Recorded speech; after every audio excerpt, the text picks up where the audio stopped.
Bienvenue sur Fleur d'Avocat. Je suis Lila-Louise Maréchaux et dans ce podcast, je vais à la rencontre des avocats bien dans leur robe. Aujourd'hui, mon invité est Maître Benoît Flamand, qui est avocat, qui a prêté serment en 2002, qui a exercé pendant plusieurs années avant de quitter la profession, puis 11 ans plus tard d'y revenir. Les 11 ans plus tard étant septembre dernier, donc c'est assez récent. Aujourd'hui, il pratique le droit public et aussi il collabore avec un cabinet d'avocats au Conseil et à la Cour de cassation en même temps qu'il poursuit son parcours à l'IFRAC, qui est l'Institut de formation spécifique pour devenir avocat au Conseil et à la Cour de cassation. C'est donc une interview qui va ravir toutes celles et ceux d'entre vous qui étaient dans le désarroi le plus absolu suite à mon annonce de l'arrêt des interviews d'avocats reconvertis, puisque j'ai annoncé ça cet automne, je ne fais plus de reconversion professionnelle. Mais voilà, là on a un avocat en exercice qui a eu une période de reconversion professionnelle et j'espère que ça vous plaira. Avant de vous souhaiter une bonne écoute, je vous invite encore et toujours à laisser 5 étoiles et un avis sur Apple Podcasts et aussi 5 étoiles sur Spotify si c'est la plateforme que vous utilisez. C'est très simple, globalement, quand vous prenez ce temps et que vous faites ce petit effort, c'est une super manière de contribuer à mon travail, puisque après, ça fait en sorte que les plateformes, elles font le travail de recommandation pour vous. C'est-à-dire qu'elles vont proposer à des personnes pour qui ça peut être pertinent mon podcast. Et je ne doute pas que vous aurez envie que plus de monde écoute le podcast, parce qu'il n'y a pas de raison que ce soit un secret gardé. Donc voilà, merci beaucoup de partager les ondes du podcast autour de vous, en recommandant de vive voix, mais aussi en laissant 5 étoiles et un avis, si peu pour vous et tant pour moi. Je vous souhaite une très bonne écoute et je vous dis à la semaine prochaine. Bonjour Benoît Flamand. Bonjour Lila-Louise. Merci d'être mon invité sur Fleur d'Avocat. Merci de m'avoir invité. Alors Benoît, racontez-moi comment et pourquoi vous êtes devenu avocat. Alors comment j'ai presque envie de dire si je suis un malentendu ou pas loin. Racontez-moi ce malentendu. Le malentendu commence il y a très très longtemps, quand je suis très jeune. Je m'intéresse au monde judiciaire comme beaucoup. Je vais rentrer dedans, commencer ma fac de droit. Et je vais arriver dans le monde judiciaire par le monde des avoués, qui va m'intéresser beaucoup plus à l'origine que le monde des avocats en fait. Qu'est-ce qui vous intéressait dans le monde judiciaire déjà, avant de s'intéresser au monde des avoués? Je dirais deux choses. Probablement l'aspect de recherche, d'innovation, d'inventivité, et en même temps l'aspect à la fois littéraire et scientifique qui allait dans la démarche juridique. C'est-à-dire littéraire dans le sens où c'est du droit, donc ça va mieux en le disant, mais il faut savoir lire. Mais scientifique en même temps, parce qu'on pose pas tout en vrac pour essayer ensuite de s'en sortir, même si parfois c'est tentant. On a quand même une vraie démarche et une vraie démarche scientifique qu'on retrouve dans le syllogisme juridique, qu'on retrouve dans toutes ces réflexions qui vont avec. Et cet ensemble de choses m'a vraiment intéressé, cette capacité à aller chercher, à réfléchir parfois hors du cadre, à proposer des solutions là où il n'y en a pas, puis là où elles sont et elles ne nous conviennent pas, à essayer de les faire évoluer, mais pas en jetant tout en vrac, vraiment avec un raisonnement construit, et c'est ce qui m'a attiré depuis le départ, et peut-être encore plus quand j'ai été confronté à la rigueur de la procédure, ce qui m'a vraiment fait pousser la porte d'une étude d'avoué tout petit, tout jeune. Donc vous dites la procédure, découverte de la procédure dans le cadre de la fac, dans le cadre d'un stage, d'un job qui vous a fait bifurquer vers les avoués? Les deux. J'ai commencé par découvrir ça dans le cadre d'un stage. Je m'y suis intéressé, donc comme ça m'intriguait, j'ai ouvert des bouquins de droit pour voir ce que ça racontait. J'ai ouvert Le Guinchard, je suis tombé dedans, et quand je suis arrivé à la dernière page, je me suis dit waouh, déjà. Donc c'était vraiment un bouquin que j'adorais. Et puis après, des rencontres et de la pratique très rapidement dans une étude d'avoué où je vais y passer du temps et des heures. Et puis la chance d'avoir des professeurs que je vais que je vais avoir pendant ma fac et qui vont être super intéressants. Je vais avoir Hervé Croze en procédure civile, je vais avoir Tony Moussa en voie d'exécution. Le luxe qui quand même était assez intéressant et qui va se traduire par des temps d'échange, des champs de discussion et de la pratique. Qu'est-ce qui vous plaisait tant dans la procédure, justement? Elle permet, elle est à la fois rigoureuse et elle est à la fois souple. Et on m'a toujours dit la forme est l'ami du fond. Et c'est exactement ça. Et c'est ce que j'aimais. C'est-à-dire que la forme était vraiment rassurante, elle était technique. Et c'était ce respect des formes qui permettait de mieux mettre le fond en avant. Donc Hmm. j'ai toujours adoré la technicité et je dirais que je le retrouve peut-être aujourd'hui encore dans ma pratique de toute façon. Et donc, droit de procédure, ce qui amène vers une étude d'avoué, donc à l'époque où les deux professions n'avaient pas été Fusionné. mélangées, fusionnées. Je cherchais le mot. J'ai interviewé Agnès Hermeneux, que vous connaissez peut-être, qui est avocate au barreau d'Aix-en-Provence et qui avait rejoint l'étude d'avoué de son père et qui disait, enfin avec qui on a un petit peu parlé de cette profession d'avoué justement, où elle évoquait notamment la différence de culture entre les cabinets d'avocats, les avoués, les tensions qu'il pouvait y avoir entre les deux professions, du fait que l'une avait des tarifs réglementés qui faisaient qu'ils s'en sortaient plutôt bien, alors que pour les autres, c'était moins facile et que c'était pas facile de justifier auprès de leurs clients les honoraires supplémentaires dans le cadre de la procédure, etc., etc. Quel est votre retour à vous sur toutes ces questions-là? Alors, mon retour d'abord, c'est qu'effectivement, le monde est petit, puisque c'était à Aix-en-Provence que j'avais fait mes armes, mais chez Maître Touboul, comme quoi ça ne s'invente pas.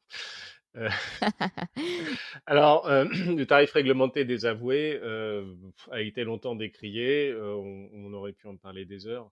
La vraie question qui se pose au final, c'était plutôt dire est-ce que les avocats avaient raison de brader leur travail que de savoir si les avoués avaient raison de faire payer le leur à ce prix-là. Ils n'avaient pas le choix. C'était un tarif, on l'aime pas, il était ainsi. Euh, Après, il faut balayer devant notre porte, on va pas faire d'angélisme non plus. Il y a des avoués qui étaient honnêtement des voleurs d'honoraires et où on pouvait se poser la question de se dire est-ce que c'est vraiment mérité pour faire passer une feuille que j'ai entièrement écrite et pour avoir zéro valeur ajoutée en technicité.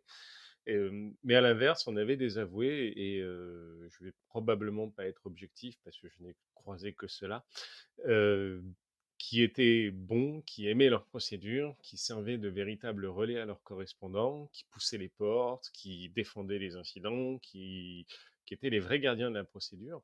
Et ça n'a pas de prix.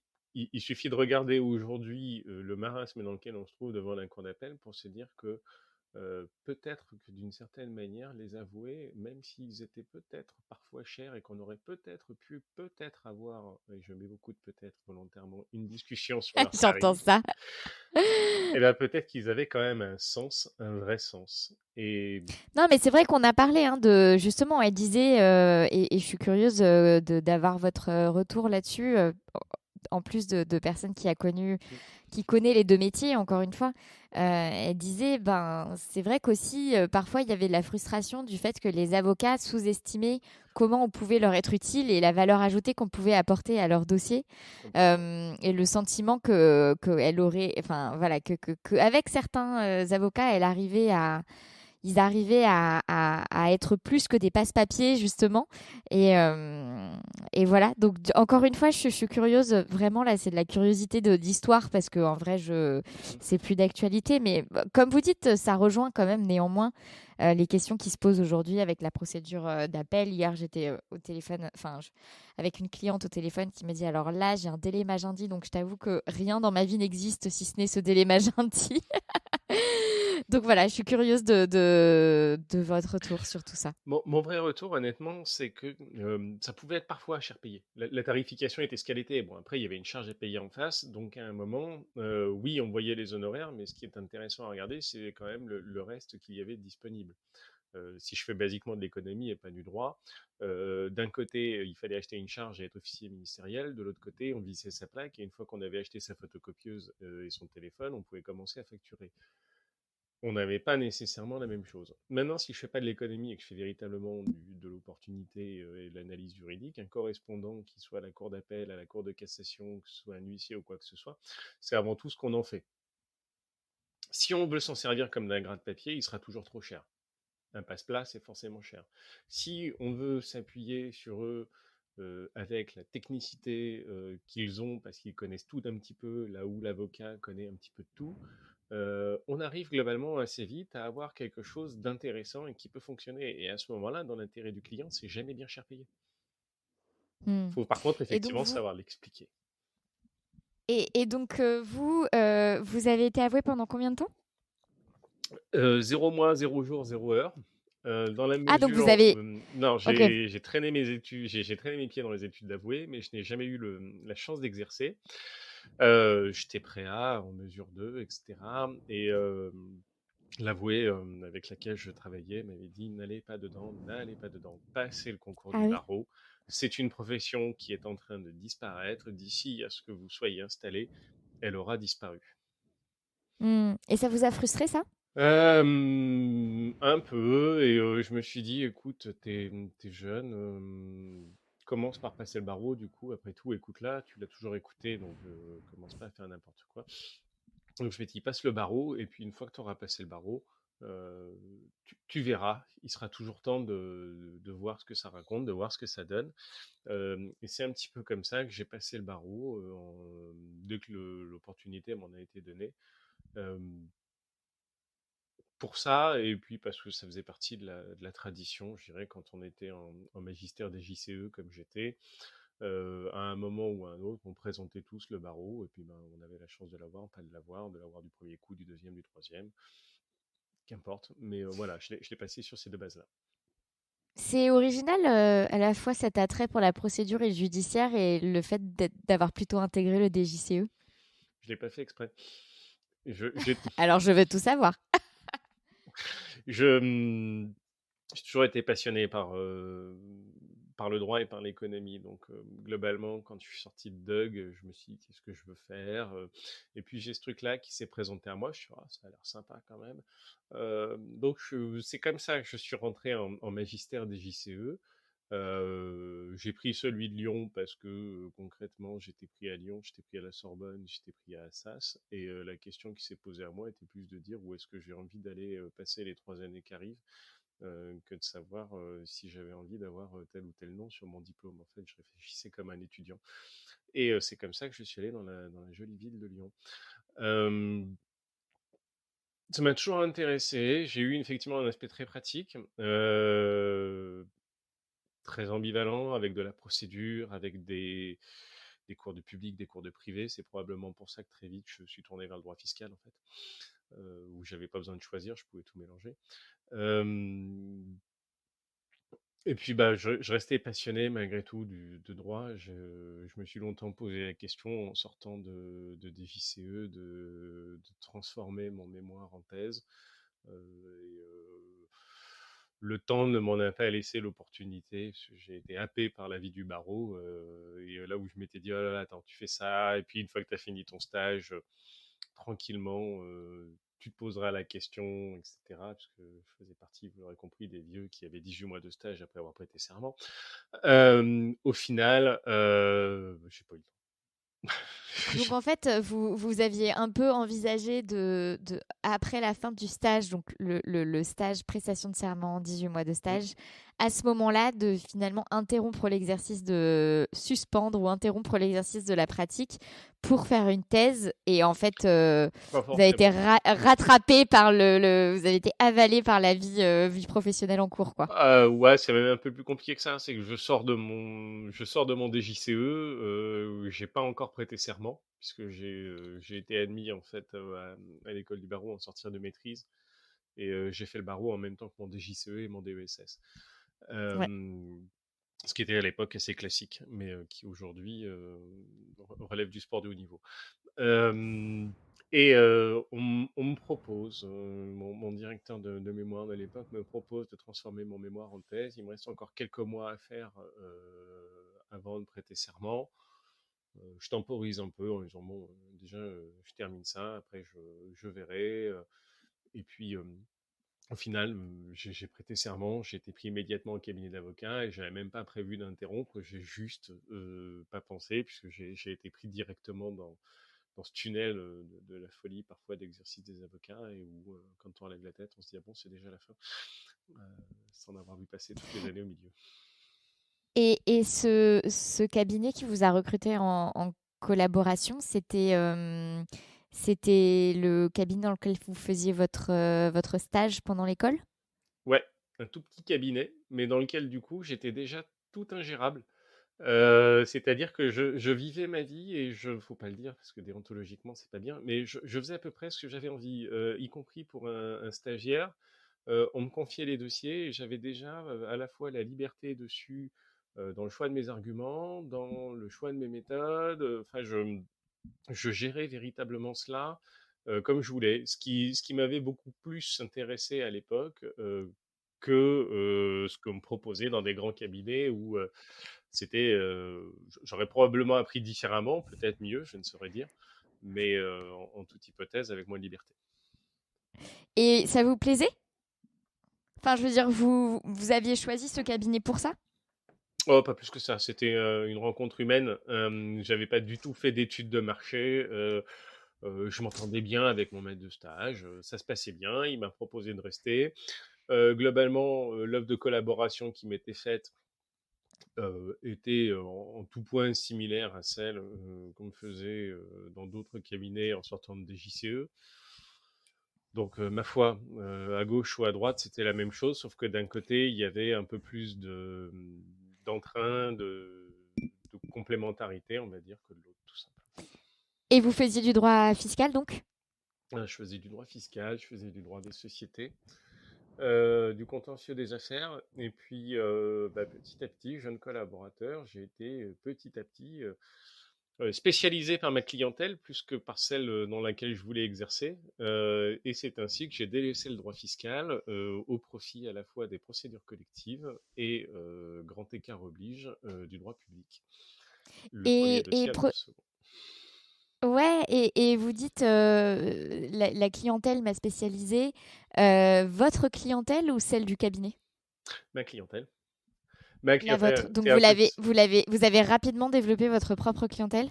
Ouais, assez rapidement. Alors c'est toujours pareil. Au début, enfin, il y a pas un moment où on va se dire j'ai commencé à développer ma clientèle. On a tous un petit bruit de fond avec deux trois dossiers. Au début, c'est le copain, c'est l'ami, c'est la tata, c'est que sais-je. Et puis à un moment, il y a un dossier qui en amène un deuxième, qui en provoque un troisième. Et c'est celle-là que j'appelle vraiment la clientèle qui nous spécialise. Euh, j'ai eu un premier dossier en procédure collective qui s'est Il est venu passé. comment ce dossier? Je saurais même plus dire. Je pense qu'il a dû arriver par le hasard d'un copain qui savait pas traiter le truc et qui m'a dit est-ce que tu peux me le prendre ou, ou par un de mes co-bureaux. Honnêtement, et voilà, ce dossier-là se passe comme se passe un premier dossier, donc avec des moments vraiment sympas, avec des moments où on se dit putain pourquoi je l'ai pris. Et Surtout une matière que vous pratiquiez pas vraiment en fait. Parce que c'est quand même un monde spécifique, le droit des procédures collectives. ça reste de l'économie, des sociétés et du fiscal. Donc au final, je jouais à domicile quand même. Je n'aurais jamais pris un divorce en premier dossier. Je n'ai rien contre les gens qui font du divorce. Je les respecte éminemment, mais je ne sais pas du tout comment ça marche. Donc je ne me serais pas aventuré dans ces terres inconnues. Euh, Mm.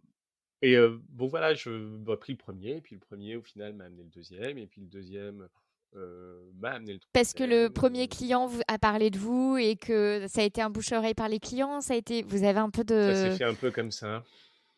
Ça s'est fait effectivement un peu de la sorte. Et puis le premier client avait plusieurs entreprises. Donc au final, le premier dossier, c'était un rachat Hmm. d'entreprise. Donc le premier s'est passé. Le deuxième, il est revenu vers moi. C'était un mandat ad hoc dans lequel son entreprise était attraite en tant que créancier, et ainsi de suite. Et puis un troisième, un quatrième, et puis un dossier de redressement, et puis des liquidations, des sanctions. Et puis au bout d'un moment, on est le jeune gentil.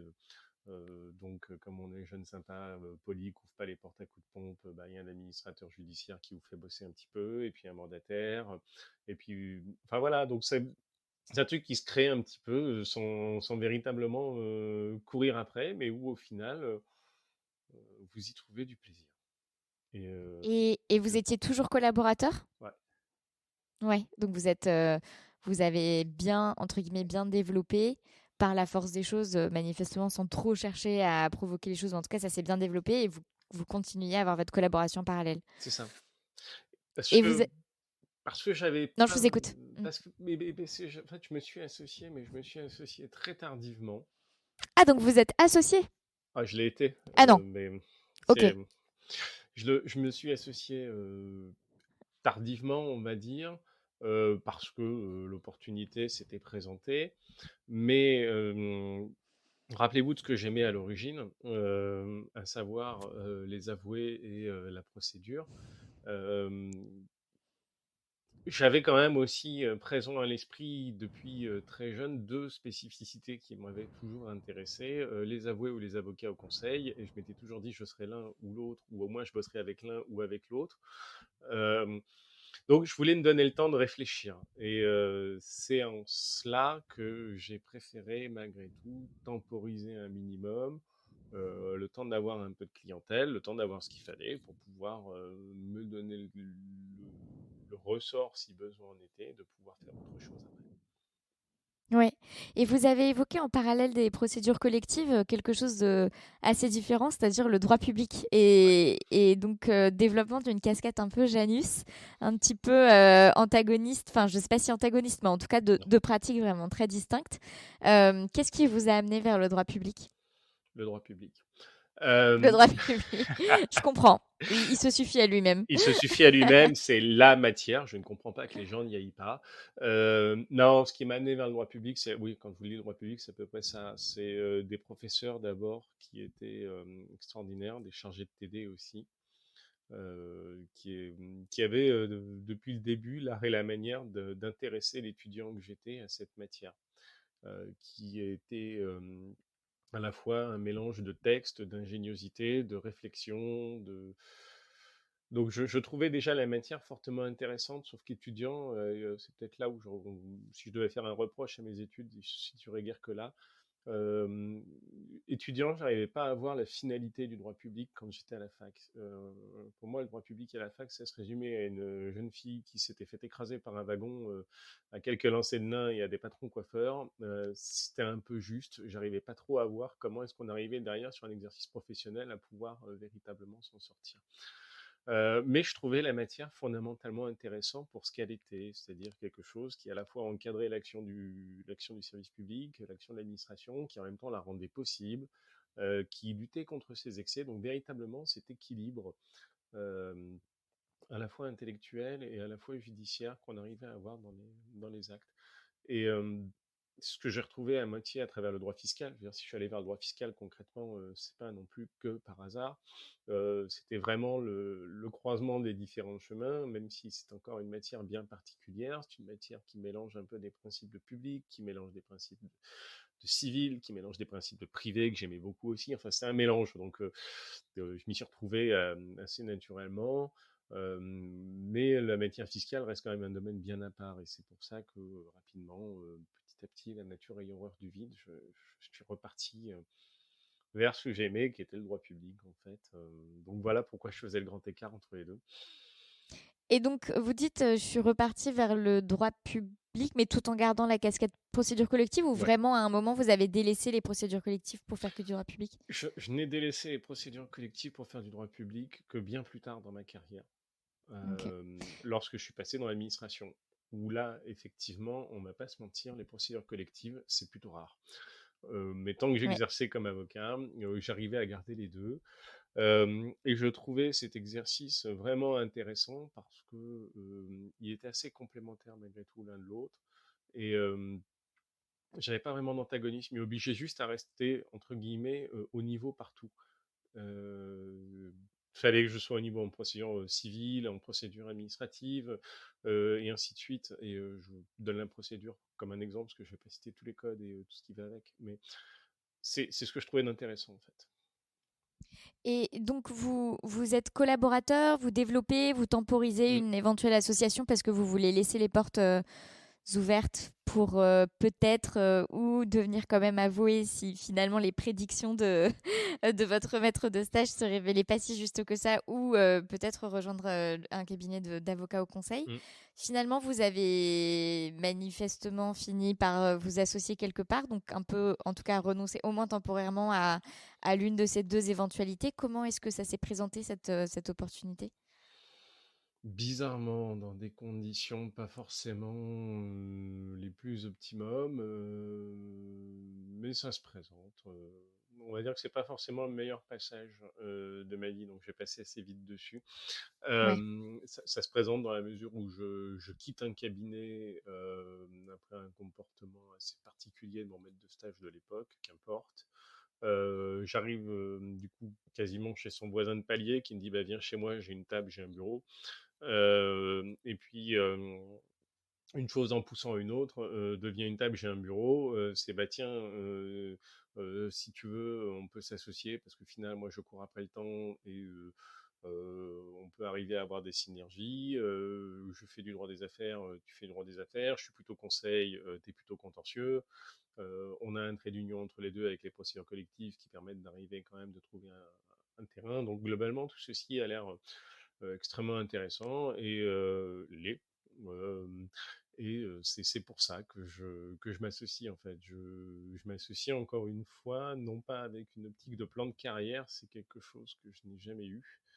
Je l'aurai peut-être un jour, mais c'est pas un calcul que je fais en me disant ah faut que je coche la case pour être associé.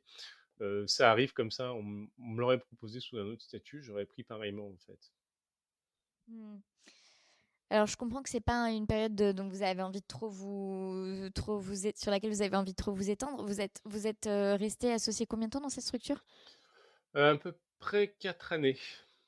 4 années. Ouais. Euh, Qu'est-ce qui, rétrospectivement, et encore une fois, sans Hmm. forcément rentrer dans les détails, mais quelles ont été les leçons que vous avez tirées de cette expérience d'association? Ne jamais faire confiance aux autres. Je sais pas si c'est la bonne réponse, c'est celle que vous vouliez. C'est la vôtre, donc c'est la bonne. Non, ce que j'en retire, c'est effectivement que le mariage, enfin que l'association est un second mariage ou un premier dans certains cas, mais c'est c'est intense, c'est épuisant, il faut être vraiment sûr et il faut vraiment se laisser à la fois la capacité d'en sortir si on le veut et se poser la question de savoir si on veut y rentrer. C'est pas une fin en soi. Faut qu'il y ait une vraie complémentarité personnelle au-delà du pro. C'est pas comme un maître de stage que je vais quitter le vendredi ou le samedi et que je reverrai le lundi éventuellement. Euh, c'est quelqu'un avec qui on vit 24/7 et, ou pas loin parce que on a des engagements, des clients communs, des locaux communs, des salariés communs, des collaborateurs, des machins. Donc c'est beaucoup plus intense. Et Hmm. ce que je retire, c'est qu'effectivement, l'association, c'est bien. Le problème, c'est quand ça commence à deux. Euh, Il y en a forcément une trop. Vous êtes senti enfermé un moment dans cette association? Pas forcément, mais on n'a pas nécessairement toute la liberté qu'on aurait. Euh, Parce qu'il faut prendre en compte à la fois nos propres contraintes et à un moment celle de l'autre. Et ouais, ça ressemble assez au mariage en fait. C'est-à-dire qu'il y a des moments où on a envie de dire non, mais on est vraiment obligé de dire oui parce qu'on n'a pour de vrai pas le choix de faire autrement parce que non en permanence, c'est pas une solution. Hmm. Donc 4 ans plus tard, ça s'arrête. Ouais. Vous repartez avec vos clients sous le bras ou vous... Qu'est-ce qui se passe à ce moment-là?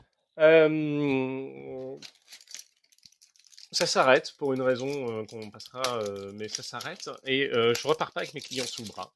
Parce que on se sépare en vendant la clientèle du cabinet. Donc c'est beaucoup plus simple. Chacun part dans un sens et un troisième rachète la clientèle. Euh, moi, il est convenu dans l'acte de cession, pour faire simple, qu'un des deux reste pour assurer la transition de la clientèle. et que l'autre s'en va étant prié pendant 6 mois de faire au minimum autre chose. Celui des deux qui s'en va, c'est moi. C'est fait de manière réfléchie pour ma part, parce que je suis jeune, que j'ai le temps. Et puis que la profession d'avocat, que je vous ai dit, je suis rentré dedans d'un coup, ça a été un espèce de tumulte. J'ai pas vraiment pris le temps de tout gérer. Et, euh, et je me retrouve jeune papa, un tout petit bébé qui vient d'arriver. Et je me dis, ouais, alors là, on va peut-être faire une pause, parce que le côté pro, c'est vraiment sympa, mais il y a un petit machin qui vient d'arriver. Donne-toi le temps de faire l'aperçu, de voir ce que ça va donner, de voir ce que ça va raconter. Il sera temps de reprendre le rythme que tu avais avant, dans quelques années, si besoin en était. Et c'est pour cette raison que je vais partir à la fois du cabinet, à la fois de la profession. Mais comme j'aime cette profession, je vais jamais réussir à en démissionner. Je vais me mettre en position de mission. Le mission qui est censé durer 6 mois et qui va durer 10 ans. Hmm. Je C'est, remercierai c'est- mon bâtonnier pour ça. je connais pas je connais pas ce mécanisme. On va en parler, mais juste avant, l'option de céder la clientèle Mm. plutôt que de la partager, etc., ça vous convenait? Parce que enfin, comment vous l'avez vécu ça? Parce que c'est dur quand même. Moi, de ma perspective, je trouve ça dur, donc je suis curieuse d'avoir votre ressenti là-dessus. C'était le plus simple pour se séparer sans avoir à couper les cheveux en quatre et sans avoir à discuter de tout. Donc, d'un côté, c'est dur parce qu'on a des clients et que les clients qu'on choisit, on les accompagne, donc c'est pas anodin. On veille du coup véritablement à ce qui a été vu avec eux puisse se faire, à ce que les transitions s'opèrent convenablement. Et en ça, c'est super important. Après, quand on pense un peu à soi, on se dit c'est la meilleure des solutions parce que il y a forcément des engagements, des créances, il y a forcément, enfin, c'est hyper compliqué de couper un cabinet en deux en fait. Donc la Hmm, meilleure solution, au final presque y compris pour les clients, restait malgré tout celle-là. hmm, hmm. Et donc, vous vous mettez en mission, vous dites. Est-ce que vous En pouvez nous en omission, dire plus sur ce métier? En omission. Ah oui, vous voulez dire que vous n'avez pas demandé une radiation, mais une non. omission. Oui, oui, voilà. Mais personne ne demande une radiation. Certains démissionnent. Ça produit exactement les mêmes effets. Mais, enfin, ceci près qu'on n'est plus censé répondre au courrier du bâtonnier, mais j'ai jamais pu me résoudre à démissionner. Jamais. Mais mais en plus, enfin, moi, je me souviens que quand j'ai quitté la profession Mm, d'avocat, j'ai demandé mon omission aujourd'hui aussi. mm. Euh, et je savais, j'avais pas particulièrement envie de rentrer. Enfin, moi, ça n'avait pas été un côté. J'ai jamais réussi à me radier, enfin, d'un Mm. point de vue un peu symbolique, un sentiment de. Mais plus d'un point de vue très pragmatique, je me disais, bah en fait, ça me coûte pas plus cher ou c'est pas. Enfin, dire, ça me coûte pas plus cher de laisser une porte ouverte que de la fermer définitivement. Donc, bah, on va laisser, enfin, laissons les options ouvertes parce qu'on sait jamais quoi. Mm. Donc, c'est intéressant que vous avez. C'est pour ça que je vous dis, mais en fait, personne ne demande une radiation parce que je pense que enfin, après, j'ai pas de statistiques, donc là, j'ai pas de statistiques sous les yeux, mais ça me paraît fou qu'il y ait des gens qui demandent une radiation. Alors, Alors, enfin voilà, c'est fou. c'est une démission, effectivement, c'est pas une radiation. Une Euh, démission, ouais. c'est la radiation, c'est jamais bon signe. Non, la radiation, c'est pas bon signe, ouais. Mais demande une démission, vous faites bien de le dire, ouais, pardon. Mais alors, on en a qui produisent, qui font des démissions, souvent ceux qui pensent faire des allers sans retour, on en a beaucoup. Soit parce qu'ils s'en vont vers des professions qui sont incompatibles. Notamment, je pense que ceux qui partent dans la magistrature, notamment au titre des détachements ou des intégrations directes, ne peuvent pas être en omission, parce qu'ils Uhum. conserveraient un lien avec le barreau. On en a qui démissionnent parce qu'au final, ça produit les mêmes effets, mais bon, autant faire les choses claires, parce que l'omission nous oblige quand Ouais. même à garder un lien avec le barreau, à répondre le cas échéant au courrier de notre bâtonnier, etc. etc. Et on en a beaucoup qui partent en claquant la porte, déçus, fâchés ou déçus et fâchés. Moi, je suis parti faire une pause. Je suis pas parti fâché. J'ai Hmm. toujours aimé ces professions. Donc cette pause commence avec la naissance d'un petit bébé, elle est concomitante à ça. Euh, Qu'est-ce qui s'est passé pendant cette pause? Comment vous rebondissez? Comment... Est-ce que vous faites une vraie pause, c'est-à-dire rien, juste la paternité? Est-ce que vous trouvez un autre travail? Quelle est un peu la temporalité de tout ça? Le petit bébé est né au mois d'avril. Moi, je pars au mois d'octobre, fin octobre. Je fais une pause au début pour prendre soin du petit bébé et puis pour le voir pousser. Le problème, c'est que je fais ma pause et que je passe de beaucoup d'heures par jour, je les comptais pas, à presque plus rien, et c'était un petit peu contre nature aussi. Donc petit à petit, je vais commencer quand même à rechercher quelque chose qui à la fois respecte l'engagement que j'ai pris de ne pas revisser ma plaque, qui me laisse dans le droit, qui me permette de travailler et de profiter en même temps. Du moins, je le pense au départ. Et c'est un peu comme ça, puisque j'étais en parallèle, j'étais avocat et j'étais en même temps sapeur-pompier volontaire, que je vais intégrer un service d'incendie et de secours comme responsable des affaires juridiques. Euh, Parce que ça correspond globalement, le moment où je rentre correspond à quelque chose près au moment où les services d'incendie et de secours connaissent une grosse vague de contrôle de la part des chambres régionales des comptes. Ça fait 10 ans que ces établissements publics administratifs existent. Ça fait 10 ans qu'ils se structurent comme ils peuvent, parce qu'au final, ils sont à peu près toujours oubliés par la réglementation, donc ils ont l'habitude de faire avec du brick et du broc. Et, et là, on arrive sur eux, on leur dit, bah écoutez, ça marche pas comme ça, pas comme ça, pas comme ça, pas comme ça. Ok, mais je fais comment? Bah débrouille-toi, mais pas comme ça. Euh, donc du coup, j'en intègre un Et emploi. donc ça, vous en avez vent parce que vous êtes à l'intérieur comme sapeur-pompier Ouais, volontaire, c'est ça? c'est ça. J'en ai vent parce que j'enseigne à l'école nationale des officiers de sapeurs-pompiers. Je le faisais déjà, ça me permettait de passer mes heures de formation comme avocat. Parce que je suis de l'intérieur et que je le vois, parce que ça discute, et je me dis, bah ouais, du coup, c'est peut-être pas foncièrement idiot, euh, dans la mesure où j'ai, je pense, le socle de connaissances minimum qui permettent de traiter ce genre de dossier, de venir leur proposer de travailler pour eux à cet endroit-là. Et c'est comme ça qu'on me propose de rejoindre les Côtes d'Armor, euh, un endroit que je ne connaissais pas. Puis je regarde sur une carte, je dis ouais, c'est un petit peu loin de Lyon, mais c'est la Bretagne, ça a l'air sympa. Et quand je vous dis que je fais des choix parfois basés sur des éléments qui sont pas nécessairement très rationnels, en fait, la question que je me pose pour les Côtes d'Armor, c'est pas tellement quel est le périmètre de l'emploi, c'est pas qu'est-ce que ça impacte, etc. C'est est-ce que j'ai envie de partir en vacances là-bas pendant 6 mois ou pas. Et alors? J'y suis resté 5 ans. Donc tout le monde a suivi, le petit bébé, la maman du petit bébé, tout le monde s'est dit, allez, zou, les Côtes d'Armor, ça a l'air formidable. Ça s'est pas fait comme ça en une seule fois, ça s'est fait en plusieurs temps. J'ai passé un peu de temps d'abord tout seul là-bas, à faire des allers-retours avec petit bébé. C'est pour ça que je vous ai dit qu'au final, ça s'est avéré être plus un échec qu'une opportunité de l'avoir grandir. Mais je l'ai fait, avec un service qui malgré tout me permettait d'aménager assez facilement mes horaires. J'étais précurseur du télétravail avant l'heure.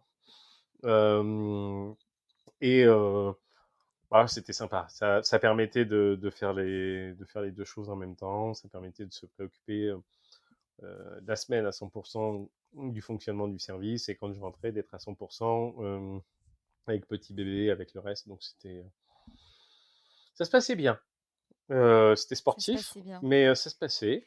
Et puis, bah, je vais me prendre au jeu parce que au final, c'est quand même super intéressant. Je me retrouve à faire du droit public, à pouvoir plaider mes dossiers, à pouvoir représenter l'administration. À la place d'avoir une robe, j'ai un costume super sympa. Euh, donc, je me prends au jeu et puis je vais rester. Et En même temps, il y a un concours d'officiers qui s'ouvre et je me dis, bah tiens, pourquoi pas, tentons-le, on verra bien ce que ça raconte. Ça tombe bien, ce concours d'officiers, c'est de la note de synthèse. Après quelques années d'avocat, je finissais par avoir deux, trois notions dessus. Et des questions à dominante à la fois opérationnelle et juridique. Bah, je vais la voir et c'est comme ça que je vais devenir officier de sapeur-pompier. Très clairement marqué, tu t'occupes des choses juridiques et des choses que les autres veulent pas faire, mais que je vais devenir officier. Donc ma pause va durer elle va durer euh, et commencer à durer dans les Côtes d'Armor, ce bel Et endroit. si on rétrocède un petit peu, depuis quand est-ce que vous étiez sapeur-pompier? Oh, j'ai dû rentrer, je vous dis pas de bêtises, j'ai dû rentrer en 2007. 2007. Donc je Euh, rentre, ça fait 4 ans que je suis avocat. Et je rentre sapeur-pompier. Qu'est-ce Euh, qui fait que vous vous inscrivez comme sapeur-pompier? Peut-être un engagement familial qui a toujours été tourné vers le service des autres. J'avais un père qui était réserviste, j'avais un grand-père qui avait servi à son tour dans l'armée, et ainsi de suite. Enfin, il y a toujours eu cette notion d'engagement d'une manière ou d'une autre. Et par simplicité, peut-être aussi par construction intellectuelle, ce qui me semblait plus proche de ce que je savais faire. Parce que tout jeune, j'avais été à la Croix-Rouge française aussi. Ça me paraissait assez cohérent de poursuivre dans cette voie et de basculer sapeur-pompier volontaire. Et puis il y avait un engagement très local, très territorial, très de proximité, qui me paraissait assez intéressant aussi, moins anonyme au final peut-être que dans une garnison à l'autre bout de la France ou quelque chose comme ça, qu'importe. Hmm. Mais je trouvais ça intéressant. Comment ça se passe quand on est sapeur-pompier volontaire? Bien. On commence par se former. Ouais. Alors, en général, c'est sur ses congés, donc quand on est profession libérale, c'est une vaste blague. Euh, et puis après, on donne du temps que l'on a disponible, euh, ce qui nous Donc on indique des convient. sortes de permanences, C'est ça. des jours où on sera disponible et c'est des moments où on est en caserne, où on peut être appelé. Comment Alors, ça moi, fonctionne? j'étais dans une petite caserne, puisque j'habitais dans l'Ouest lyonnais, donc j'étais appelable de chez moi avec un sélectif d'appel, ce qu'on appelle un bip. Donc, ce que je faisais ces semaines-là, en fait, c'est que j'en profitais honteusement, parce qu'un cabinet, c'est toujours intrinsèquement bruyant, pour me mettre à jour. Donc, je prenais mes dossiers sur lesquels j'avais besoin de me concentrer dans le silence, mais qui étaient susceptibles de pouvoir être interrompus, et je les travaillais de chez moi. Ce qui fait que s'il y avait besoin, et ben, ma foi, j'arrivais à pouvoir m'interrompre 1 heure ou deux, le temps de répondre à un besoin, et le reste du temps, je travaillais comme si j'étais au bureau, ce qui était transparent pour tout le monde. Hmm. Donc, Et officier, donc enfin, il y a cette transition, vous quittez la profession d'avocat, une vraie pause, mm. et puis par vos cours et vos connaissances en interne, vous entendez parler de ces difficultés juridiques auxquelles sont confrontés les casernes de sapeurs-pompiers, si je comprends bien, enfin les établissements qui C'est ça. hébergent ces activités. Mm. Et ça vous donne envie de vous investir à leur côté. C'est vous qui avez proposé, c'est eux qui ont proposé, ce recrutement, comment ça s'est goupillé? Presque sur un malentendu. Le recrutement de base, j'ai un peu de mal même à me rappeler comment il arrive, mais en gros, il arrive à un moment où moi je me dis pourquoi pas, et où eux se disent on a un poste vacant, il faudrait qu'on arrive à trouver quelqu'un qui connaisse à la fois la profession, le droit, qui soit capable de pouvoir être un peu inventif, parce que là on est un peu au pied du mur, on n'a pas trop d'idées sur comment on va faire.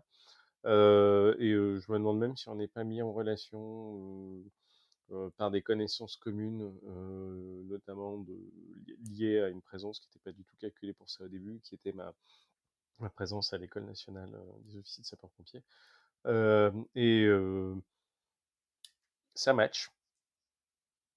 Donc Je continue, c'est ce que je Bah vous non, dis, mais c'est tant mieux. pas, voilà, faut, C'était pas un plan de carrière, c'est des opportunités. Mais moi, ça m'intéresse les opportunités d'où elles naissent, comment elles apparaissent, comment on les saisit. C'est un petit peu tout l'objet de ce podcast. Donc c'est pour ça que je vous enquiquine à chaque y fois a pas sur de ce genre souci. de détails. Qu'est-ce qu'il en est ressorti justement de ces contentieux que vous avez pris à bras le corps? Vous dites que vous êtes allé plaider dans un costume plutôt sympa, que vous parlez pour l'administration, etc., etc. Avant tout ça, il y avait quand même manifestement un imbroglio juridique assez complexe qui vous a donné envie enfin voilà, que vous avez eu envie d'adresser. Qu'est-ce qu'il en est ressorti de tout ce contentieux, de tous ces ennuis juridiques Alors, il n'y a pas d'ennui juridique, il y a des ennuis juridiques très différents, puisque quand j'arrive, globalement, le paysage va de problématiques à l'égard des juridictions financières avec les chambres régionales des comptes, jusqu'à des problématiques pénales, déjà à l'époque, d'agression de sapeurs-pompiers en service commandé, et débrouille-toi avec ça, mon grand.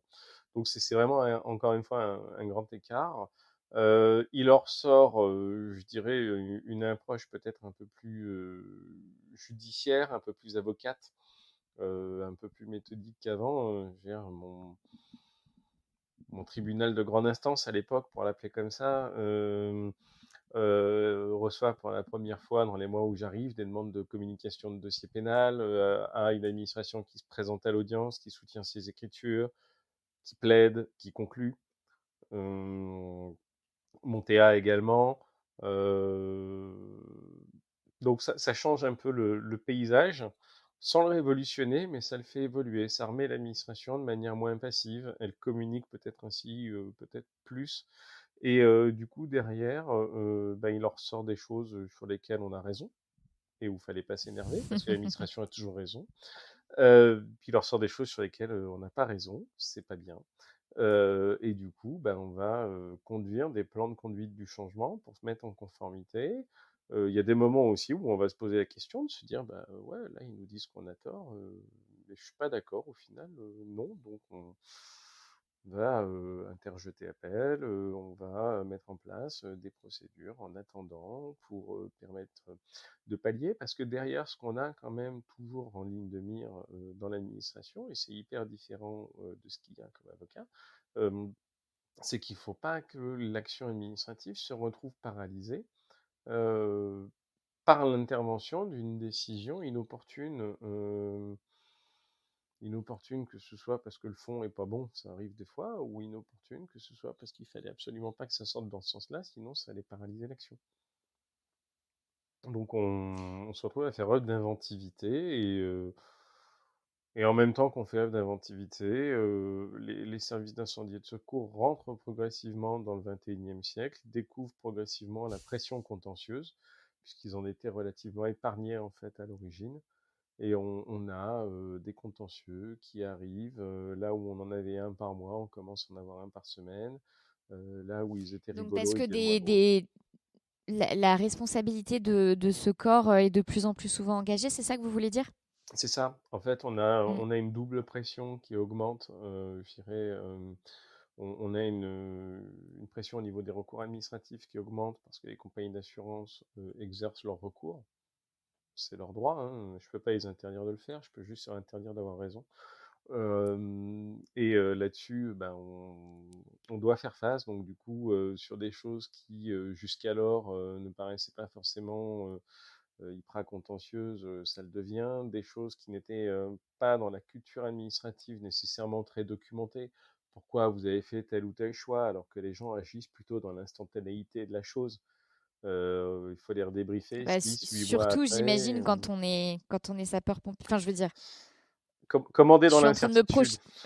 Voilà, c'est-à-dire que je suis en train de me projeter dans la mission de ce que peut être un sapeur-pompier. Après, je suis peut-être complètement à côté de la plaque, mais j'imagine qu'on ne fait pas un plan stratégique hyper long quand on est face à un établissement qui brûle et qu'il faut se décider sur comment est-ce qu'on agit, quoi. Alors on le fait, nécessairement on le fait. C'est une structure de raisonnement qui existe, avec une méthode, avec tout ce qui va derrière. Le problème, c'est que là, on confronte la réalité du terrain à la réalité du droit. C'est-à-dire que je le fais, D'accord, super, vous l'avez fait, donc vous avez forcément sorti un ordre de conduite écrit que vous avez remis à vos personnels qui l'ont suivi et qui l'ont appliqué. Non, je les ai réunis au pied du camion et je leur ai dit voilà, c'est moi qui commande, tel camion tu vas là, tel camion tu vas là, toi tu fais ça et bah, toi tu pries parce que de toute façon, si ça merde, on ne saura pas quoi faire. Et c'est un peu ça l'idée, c'est-à-dire qu'il y a ce grand écart entre vous avez fait ça et vous auriez dû faire ça. Bah ouais, mais j'aurais dû n'est pas compatible. Donc on peut pas paralyser l'action du service public pour autant.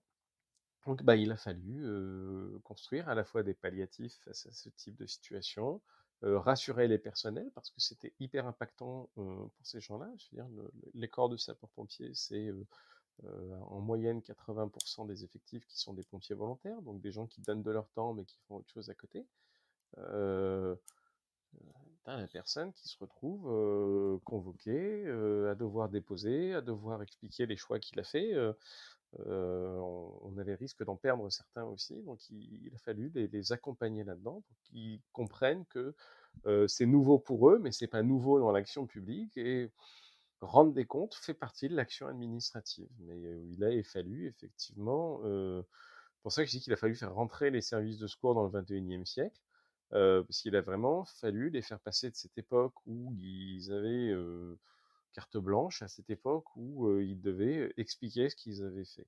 Et, euh, et le mariage du droit et du feu, à ce moment-là, était assez amusant. Le mariage du droit et du feu, c'est joli ça.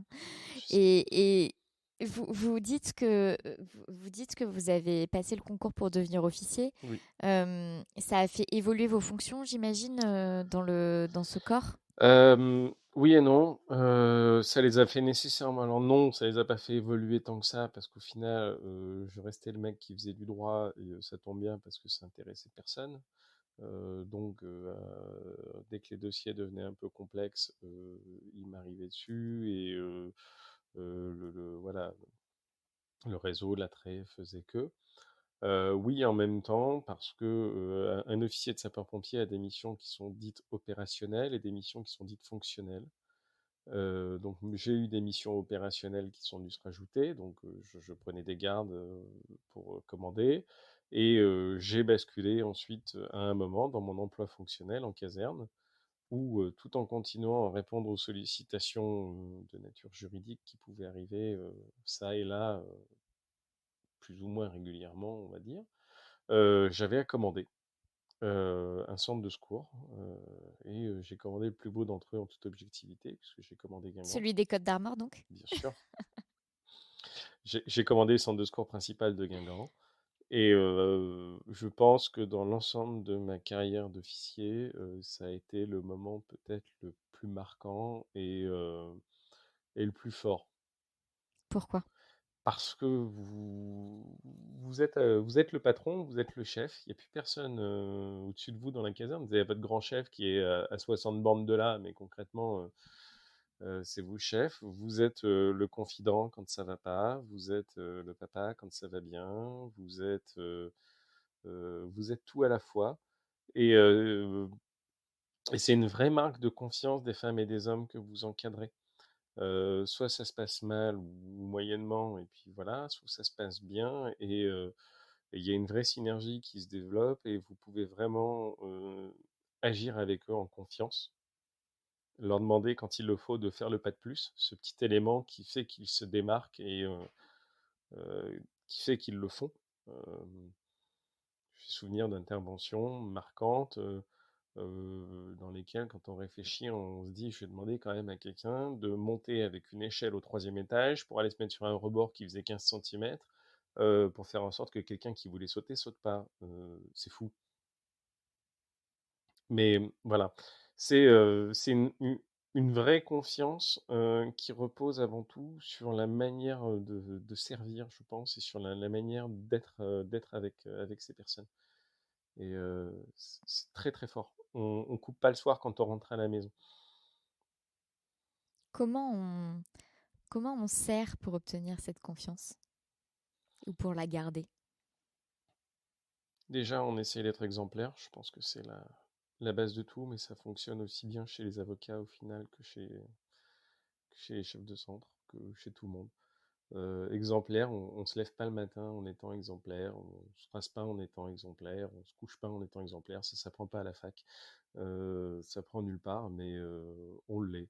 On fait ce qu'on dit, on C'est dit ce quoi qu'on être fait. exemplaire? Ouais, on fait ce qu'on dit, on dit ce qu'on fait. On fait ce qu'on dit, on dit ce qu'on fait. Si je demande à quelqu'un de faire quelque chose, c'est que j'ai la capacité de le faire également. Je ne demande pas des objectifs qui sont inatteignables. Je suis pas une machine, je prends le temps qu'il faut.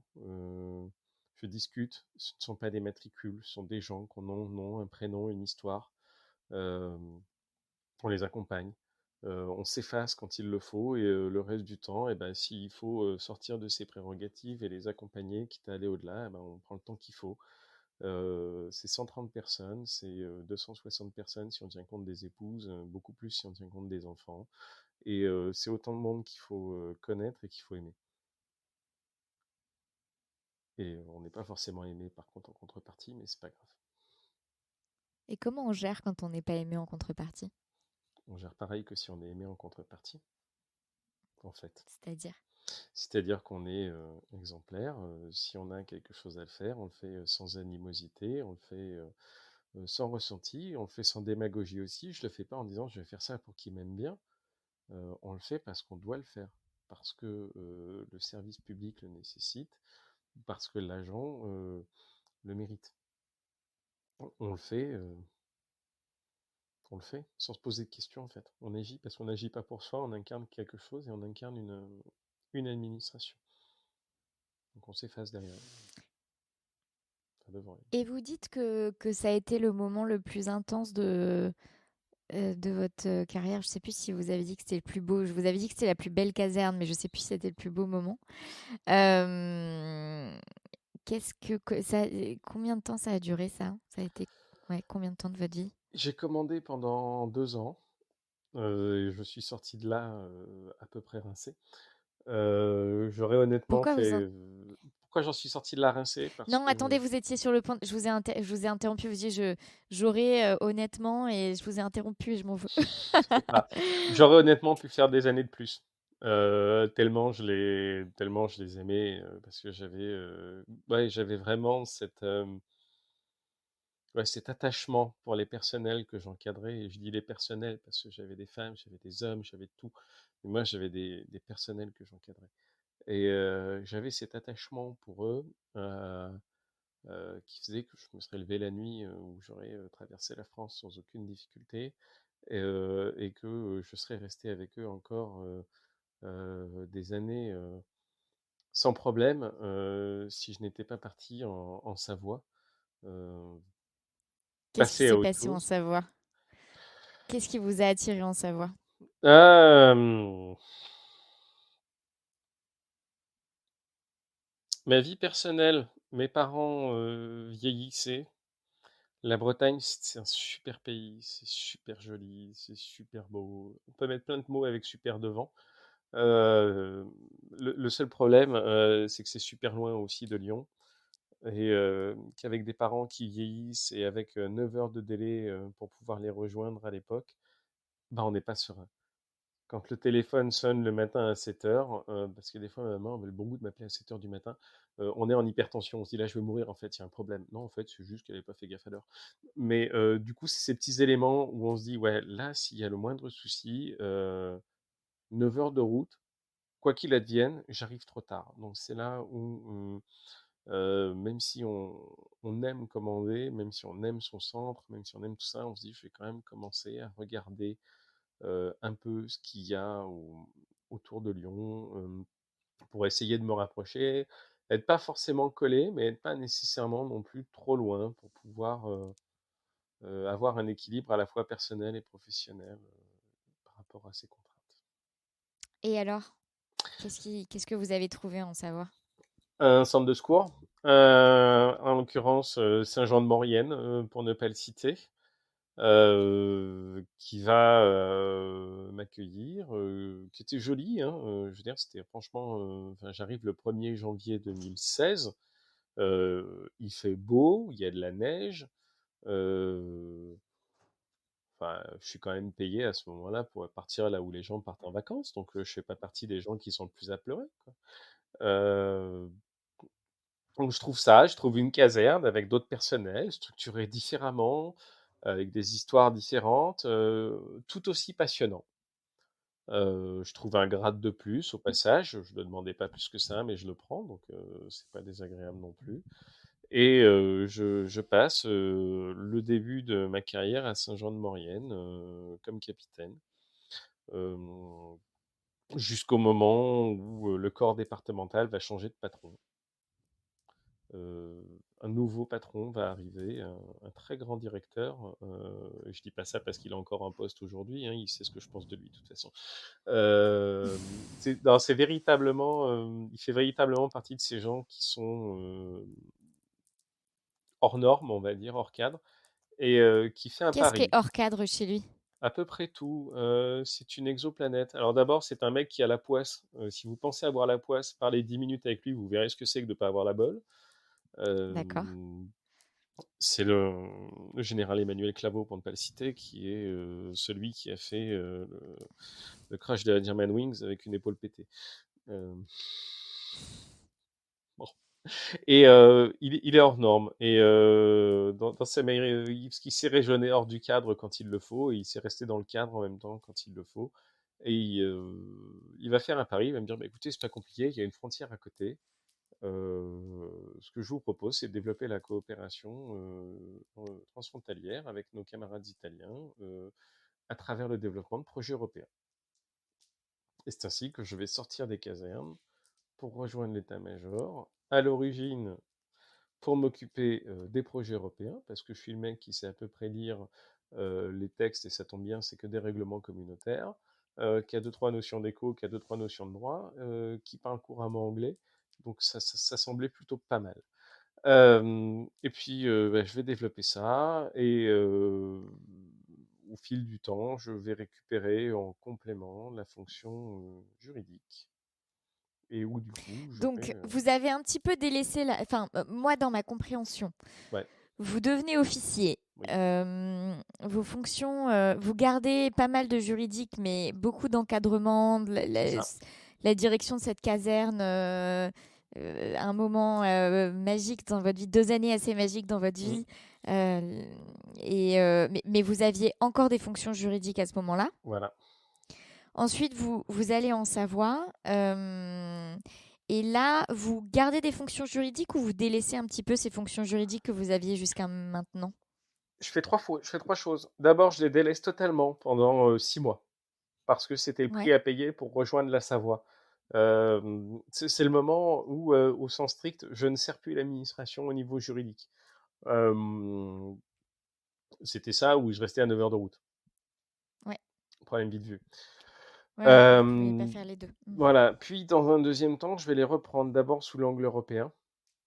Et D'accord. ensuite, Donc en fait, euh, et ensuite, je les récupérerai complètement, puisque la personne qui s'occupe des affaires juridiques va s'en aller. Et que ok. plutôt que de recruter quelqu'un sur ce poste-là, ou plutôt que de me mettre sur ce poste-là et de recruter quelqu'un sur celui que j'avais développé entre-temps, puisque j'avais correctement développé les choses, je gérais pas mal de projets, etc. La question se pose, et on va dire, bah, on va fusionner les deux postes, et puis vous allez pouvoir faire les deux, ça va bien se passer. Et donc ces projets européens, donc c'était principalement cette coopération avec l'Italie, c'est ça? Ça a été avec l'Italie au départ, euh, Ouais. puisqu'il s'est Qu'est-ce que agi vous avez développé avec l'Italie? plein de choses. D'ailleurs, il y en a encore qui sont en cours. On va essentiellement développer. L'axe initial va se faire sur à la fois la gestion des risques naturels, avec l'amélioration des connaissances communes. Parce qu'on n'a quand même qu'une montagne qui nous sépare, mais à la fin, quand c'est le bazar pareil des deux côtés. Et avec l'amélioration de la protection des populations, parce que la montagne reste un milieu qui est extrêmement dangereux, extrêmement hostile, avec des gens qui y habitent, et ils sont quand même les premiers acteurs de leur sécurité. Donc on va développer ça, et on va le développer à travers la mise en place d'un réseau qui va utiliser de la réalité virtuelle, de l'intelligence artificielle, pour pouvoir, dans des salles de formation immersive, développer les gens, enfin développer les gens, développer le comportement des gens leur permettre de réaliser ce que c'est. Parce que quand on vous parle d'une crue, quand on vous parle d'un feu de forêt et tout ça, soit vous êtes pompier, vous l'avez déjà vu, soit vous ne l'êtes pas et vous avez l'impression qu'avec un jet d'eau, vous allez arriver à éteindre 50 hectares. Ça s'est jamais vu, je vous promets. Et c'est un peu l'idée. Donc ça leur permet de prendre conscience du gigantisme du phénomène par rapport à ce qu'ils sont, donc de pouvoir adopter des comportements. Et en même temps, ça a permis de développer, avec ces salles de réalité interconnectées, un projet qui a permis de développer une culture commune. Cette culture commune, elle s'est développée entre la Savoie, l'Isère, euh, les Alpes de Haute-Provence, les le 0,5. Non, non, mais les Là, Hautes, vraiment, je suis pas la bonne interlocutrice. les Hautes-Alpes, voilà, je l'ai eu. Et la province de Turin, enfin la région du Piémont, la région autonome de la Valle d'Aoste et la région de la Ligurie. Donc on était quand même vraiment sur un projet excessivement posé sur l'ensemble de l'arc alpin qui a permis de développer des salles de formation interconnectées. Derrière ça, on a avancé pour développer des systèmes de communication. Ça a l'air très bête, mais pas de communication, pas d'opération, et en même temps, on ne l'avait pas. Donc, dans l'objectif que s'il y a un feu quelque part, on puisse facilement mobiliser les différents professionnels de la région au sens large. Un feu, oui, mais le feu, à la limite, c'est presque anecdotique. Le problème, c'est tout ce qui va autour. Des fuites de produits chimiques, des tremblements de terre, des glissements de terrain, des recherches de personnes, des inondations. Enfin, on a énormément de Oui, c'est choses, vrai des que avalanches. ouais. C'est vrai que je catégorise beaucoup sapeurs-pompiers au feu et en fait là en discutant avec vous, je me rends compte que c'est trop restrictif que comme vous dites c'est des catastrophes naturelles au sens un peu large quoi. C'est ça.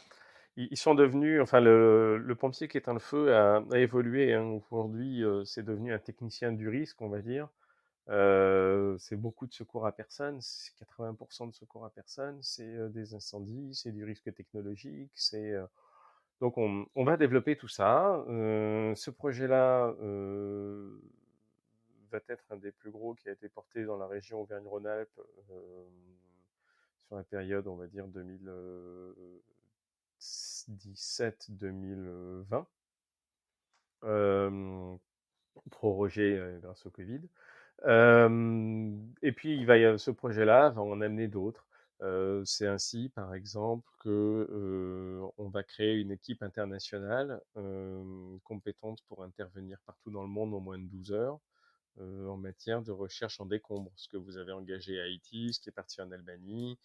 Euh, avec cette spécificité, c'est qu'elle va être la première au monde à être capable de travailler en milieu grand froid. C'est la seule, elle est ici. C'est nous qu'on l'a fait. Et c'est votre serviteur qui l'a financé. Bravo. C'est pas grave, c'est des moments super rigolos parce qu'en fait, quand on la voit aujourd'hui, on se dit c'est fou d'avoir pu faire ça quand même en étant à l'origine tout seul dans un bureau à Saint-Jean-de-Maurienne. La personne qui m'a laissé faire ça était ou inconsciente ou avait vraiment cette enfin, ou était vraiment visionnaire en disant tout ce que je risque à la limite c'est qu'il y arrive. C'est pour ça que je vous dis que c'était un patron qui était assez intéressant parce qu'au final ça a permis de développer ce genre de choses. Donc au final, où, le service aujourd'hui porte 10 ou 15 projets différents avec des impacts et des enjeux différents qui vont des télécommunications à la technologie, le feu, le risque radiologique, les drones, et j'en oublierai probablement encore beaucoup, beaucoup, beaucoup. Un projet aussi très innovant en télémédecine, enfin, voilà. Donc, et tout ça nécessitait de l'économique, du juridique. Donc, il a fallu avoir des petites mains pour mettre en œuvre tout ça, et j'ai fait partie de ces petites mains. Alors, j'ai un souci technique là donc je vais arrêter l'enregistrement. Je vous prie de ne surtout pas fermer l'onglet tant que on vous touchez à rien. Je ne bouge pas. Mais je vais. Bon, on recommence. Enfin, on reprend.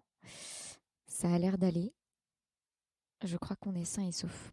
Donc, vous étiez en train de me parler du fait que c'est une division, en tout cas un département, un service qui s'est beaucoup développé, qui aujourd'hui mène une quinzaine de projets et que tout ça est parti de la vision de ce grand homme qui en plus a eu l'audace d'y croire et de vous confier tout ça et que ça a mené à de beaux projets et dont des équipes qui travaillent sur enfin voilà, qui ont des expertises techniques pointues et exceptionnelles en fait, uniques au monde même.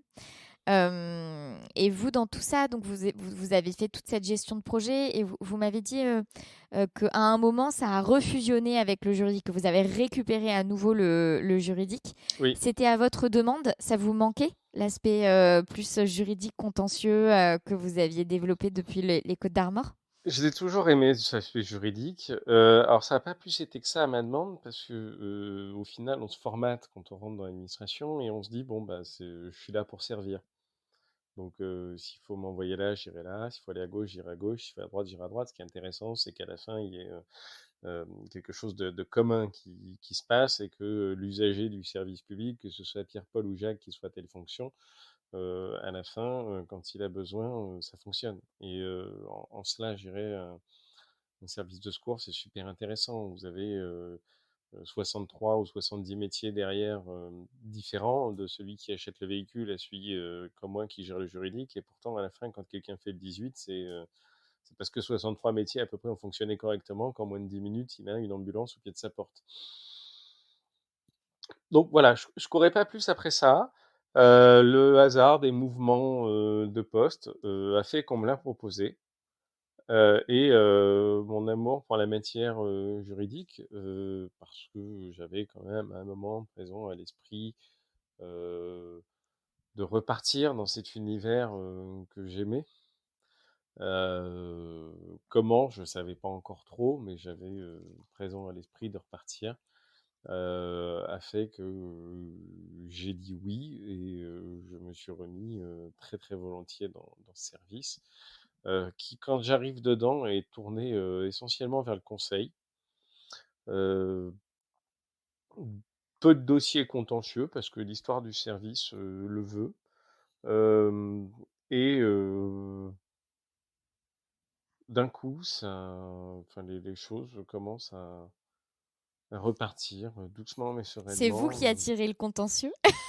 Ou c'est Vous avez lui. dit à tout le monde, ça y est, j'ai repris le service, vous pouvez enflammer tout. C'est ça. Envoyez-moi envoyez-moi de la vague. Ah bah ça, j'en ai été servi, hein. Je crois que j'ai dû avoir 4 ou 5 pourvois en cassation depuis le début, enfin quasiment en même temps. Mais non, voilà, ça repart. Et puis Et ben voilà. globalement, ça match encore une fois avec les évolutions qui vont derrière, une fonction publique qui devient de plus en plus technique, des syndicats qui deviennent de plus en plus techniciens aussi, qui hésitent beaucoup moins à exercer de recours qu'avant. Des réglementations qui deviennent moins lisibles, donc on aurait plus tendance à aller chercher l'arbitrage auprès du juge administratif, voire du juge communautaire. C'est un peu dans ce joyeux petit mélange et dans cette période d'incertitude que j'arrive, donc forcément, je récupère du contentieux. Et puis, par-dessus ça, je récupère du contentieux aussi parce que globalement, les agressions, parce que les pompiers portent un uniforme, ne vont pas en diminuant. Loin s'en faut. Et globalement, on a à peu près un pompier d'agressé tous les quarts d'heure. Et le service Quoi? d'incendie et de secours, oui, les services d'incendie et de secours de la Savoie ne laissent pas sa part aux chiens. Station de ski aidant, j'imagine. Mais je... J'aurais jamais pensé que les pompiers. Enfin, je dis ça et en même temps, je me souviens de mon stage à la direction juridique du CHU de Poitiers. Alors, je ne sais pas si c'est différent ou pas, mais je me souviens que la politique de la directrice juridique, voyant l'augmentation du nombre d'agressions du personnel soignant, avait décidé que maintenant, systématiquement, le CHU porterait plainte contre les personnes qui avaient agresser les soignants et le personnel en général, le personnel de l'hôpital. Il y avait notamment une grosse recrudescence aux urgences, etc., d'agression, quoi. Donc peut-être qu'il y a des équivalents, il y a des enfin d'un autre côté, je veux bien vous croire sur le fait qu'il y ait des équivalents avec les sapeurs-pompiers, mais ça me paraît fou, en fait. Ça peut paraître dingue, mais je dirais ça va avec. Je veux dire, c'est pas, enfin, je l'excuse pas plus que je l'explique. En fait, au final, à l'arrivée et après quelques années, c'est comme ça. La personne va être ivre, va être sous stup. Ils vont rentrer, éventuellement être appelés au milieu de violences intrafamiliales ou pour une personne blessée et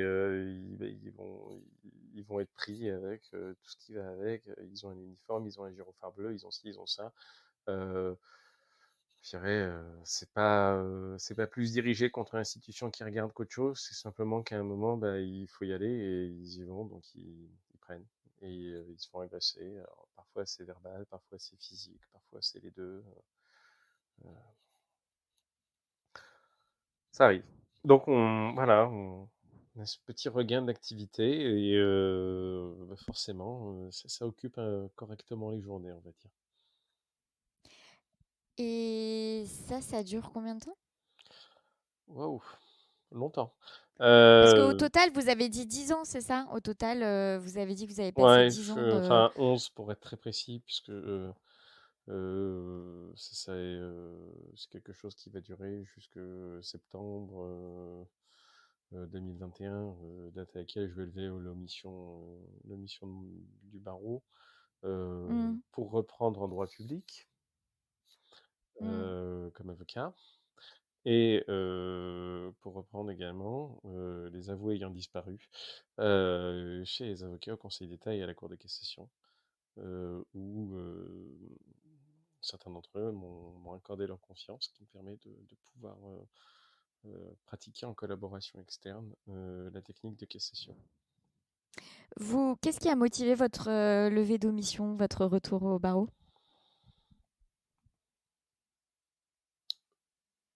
Peut-être deux choses corrélatives, concomitamment. Le fait d'être arrivé au bout de ce que je pouvais avoir à fournir ou de ce que je pouvais attendre personnellement, je dirais, du service public. J'étais arrivé à un moment où il fallait développer un service, il avait été développé.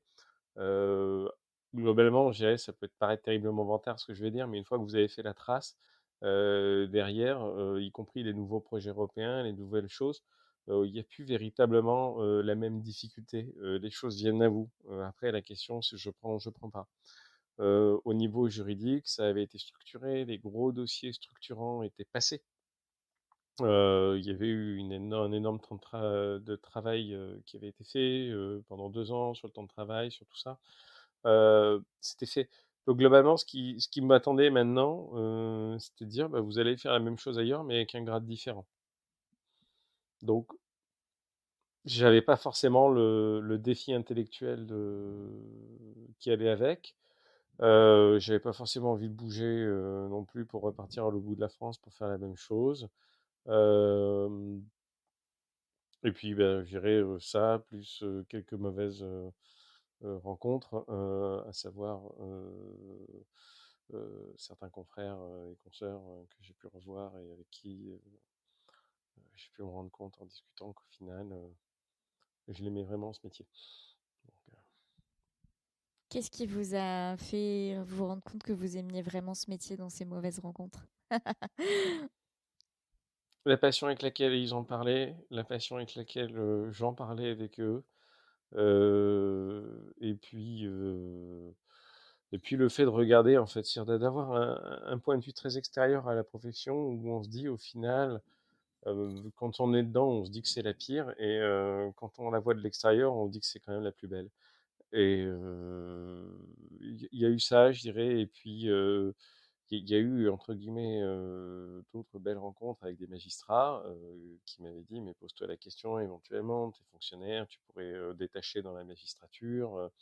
En plus, c'est pas qu'on en manque, c'est qu'on en manque cruellement, donc ce serait même une très bonne idée. Très très objectivement, je m'étais véritablement posé la question. Et puis à un moment, on se rend compte que malgré tout, on est trop indépendant pour pouvoir avoir sa place de ce côté-là du tribunal et être dans une structure euh, malgré tout hiérarchisé, où on a une limite gauche, une limite droite qui existe, où on a où on fait les choses en plus avec du brick et du broc, donc ça aide pas non plus forcément à motiver, enfin ça motive pas énormément non plus. Je dirais, cet ensemble de choses m'a fait écarter petit à petit les magistratures, et du coup le retour chez les avocats, c'est une évidence. Donc, Donc vous réintégrez la profession en septembre dernier, 2021. ouais. Et vous la réintégrez. Alors vous avez évoqué droit public et de la technique de cassation comme collaborateur. C'est amusant que vous disiez ça. L'avocate avec qui j'étais hier justement au téléphone fait aussi de la collaboration ponctuelle avec un cabinet d'avocats au conseil C'est marrant. à la cour de cassation. Avocat au conseil et à la cour de cassation. À chaque fois, m'en mêle les pinceaux dans la dénomination de ce corps. Euh, euh, Vous êtes indépendant aujourd'hui, vous avez votre propre cabinet. Mm. Oui. Ouais. Et donc une partie de votre activité où vous sous-traitez pour ces cabinets, enfin vous collaborez avec pour ces cabinets, et une autre partie de votre activité donc en droit public. Oui. Et comment donc là on repart entre guillemets presque de zéro, donc il y a cette activité avec le cabinet d'avocats au conseil, mais comment vous vous y prenez pour redévelopper votre clientèle sur l'aspect droit public cette fois? Au téléphone, en fait, très très basiquement, j'ai beaucoup travaillé enfin voilà, j'ai un passé dans l'administration.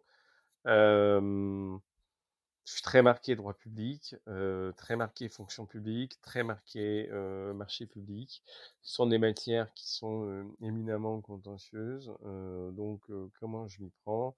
Euh, Soit j'ai certains confrères qui vont me proposer de sous-traiter des dossiers pour eux. Ça arrive, et je n'ai aucune problème avec ça.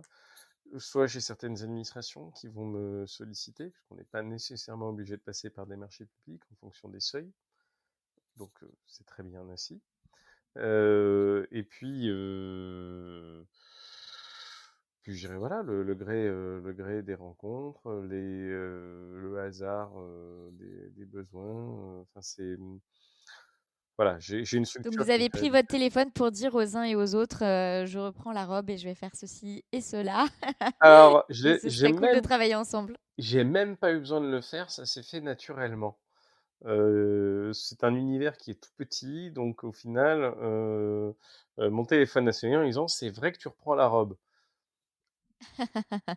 C'est vachement plus pratique. Oui, c'est Et vrai. puis c'est tellement plus agréable. Bah, oui, alors après, ça dépend de la suite de la discussion. Si c'est: «Tu reprends la robe?» «Oui, bah, c'est bien, hein, bonne chance». Ou ça peut être: «Tu reprends la robe? Ah, faudrait quand même Oui. qu'on voit comment on peut collaborer ensemble». Quand c'est le deuxième, c'est sympa. Quand c'est le premier, on se dit: «Ouais, bon d'accord, c'était pour m'appeler pour ça, c'était pas la peine, quoi». Donc voilà, ça s'est bien passé. Ça m'a permis de récupérer, déjà certains services de secours, à la fois, je dirais, en prévention des risques, parce qu'une fois qu'on a mis main dedans, on les voit, donc c'est toujours intéressant de se dire: «Est-ce qu'on peut avoir une lecture sur les risques et leur environnement?» Et de récupérer aussi certains contentieux, en défense, en demande, ce qui me permet d'avoir, du coup, une activité. Après, voilà, aujourd'hui, mon souhait est de rejoindre les avocats au conseil. C'est là-dessus que je suis parti en pause, voyant les avoués disparaître et restant éperdument amoureux de la procédure et de la technicité. Ouais. Donc, pour être très honnête, j'ai une clientèle qui me permet effectivement de ne pas avoir de difficultés à la fin du mois, et c'est un luxe dont je suis conscient chaque jour. Mais le but n'est pas nécessairement d'arriver à avoir plus que ce qu'il ne me faut pour pouvoir suivre l'IFRAC tranquillement, me remettre à niveau, euh, atteindre le niveau là où il est nécessaire d'être atteint, pour pouvoir avoir l'accès au cabinet, à ces cabinets. Vous en êtes tout là de votre parcours à l'IFRAC? Vous êtes en train de le préparer, c'est ça? Je suis dedans. Ouais, ok. Il me reste encore un peu de temps. Donc ouais, il y a où j'en suis et où il pense que j'en suis. Je dirais c'est deux choses différentes, mais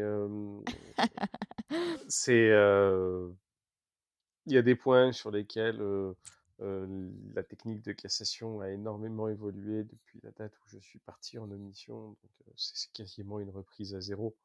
Surtout que pendant 10 ans, être croyant mais pas pratiquant, ça marche pas. Et puis, il y a des points sur lesquels, à l'inverse, je pense que mon passage dans l'administration, à la direction des contentieux, avec ce que j'ai pu y faire, m'a donné une vision peut-être plus pragmatique de la cassation en matière publique, où là, le but, c'est de maintenir plutôt les acquis qu'on a, plus que d'essayer de les développer. C'est toujours perfectible, mais du coup, c'est pas la priorité. Il y a un arbitrage à faire, donc j'en suis à attaquer humblement la montagne et à espérer pas m'essouffler avant d'arriver au sommet. Donc, du coup, vous êtes dedans, donc vous êtes dans l'école. Oui, Il vous reste encore un peu de temps. C'est la sortie de l'école, je me souviens plus exactement. C'est un concours, c'est un examen, c'est un concours examen. comme la profession d'avocat. À peu près, c'est-à-dire qu'en fait, vous allez devoir suivre l'IFRAC. Quand vous êtes admis à l'IFRAC, vous êtes admis à vous présenter au CAPAC, donc le certificat d'aptitude à la profession d'avocat au conseil. D'avocat au conseil. Et vous pouvez le présenter 3 fois. Et une fois que vous êtes CAPAC, bah, il ne vous reste plus qu'à attendre Une qu'une charge. charge se libère ou qu'une place sur une charge se libère, puisque on est sur une profession réglementée, avec un accès limité, puisque depuis Napoléon, c'est 3 personnes maximum par charge et pas 4. Hmm. Vous, qu'est-ce qui vous attire tant dans la profession d'avocat au conseil? La réponse est dans la question, la profession d'avocat au conseil. Non, c'est hyper intéressant à plus d'un titre. D'abord, vous l'aurez compris, la technicité, c'est toujours quelque chose qui m'a intéressé. Ouais. Le droit aussi, et c'est un des endroits où on peut peut-être à la fois être technique, mais en même temps être avocat. On reste quand même celui qui porte la parole de l'autre. Aller devant la cour de cassation, pour certains, ce sera une fois dans leur vie. 2 pour les moins chanceux, 0 pour certains, donc c'est une aventure encore à part. C'est la possibilité de se dire, bah tiens, je vais faire évoluer un peu, ou je vais essayer de contribuer à faire évoluer, parce que les revirements de jurisprudence qu'on a tous appris à la fac, ils sont intervenus parce qu'un jour, il y a un avocat au conseil qui s'est dit, bah tiens, je vais quand même monter au créneau, et puis leur truc, là, il me convient pas, je vais proposer une évolution. La cour s'est pas réveillée un matin en disant, on va le faire tout seul. Il y a forcément au départ une collaboration, et puis du coup, c'est un milieu que je trouve extrêmement poli, extrêmement agréable, dans lequel on arrive à avoir toujours de belles rencontres. On apprend, on progresse. Enfin, voilà, c'est un ensemble de choses euh, qui existent peut-être à la cour, mais qu'on retrouve avec un peu moins d'acuité parfois. Mais je vous souhaite de rejoindre cette profession rapidement alors, puisque c'est votre projet. Quelle est votre dernière joie, Benoît? Ma dernière Hmm. joie, Joie.